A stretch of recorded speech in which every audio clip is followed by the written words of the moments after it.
Purdue Pharma, you're familiar. There's a terrific movie, Michael Keaton movie, Dope Sick, that was about... Oh, yes. Okay.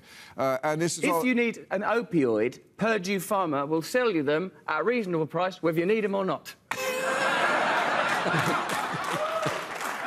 I should add, these opioids can be quite Moorish and even, some would say, addictive. So do be cautious. And you would know. You were there, right? I mean, there was a time where I did become a little bit dependent on heroin. Thankfully, Purdue were not operating in my country, so I may not be here now, and I'm very grateful that I am. Well, and we are too. And there's something called hillbilly heroin.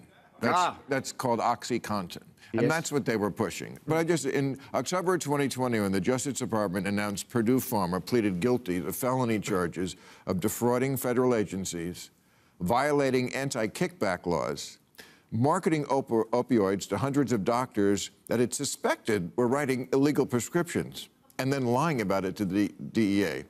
So they got slapped with an $8.3 billion fine. My last question is just the cognitive dissonance that I see, that people see, oh my God, the pharmaceutical industry is capable of doing this. But when it comes to COVID, no questions asked. It just does seem weird. Bill, if I may say... Well, let him answer that. Oh, well, let John do it. Well... Yeah, you have a turn. Yeah. See if you...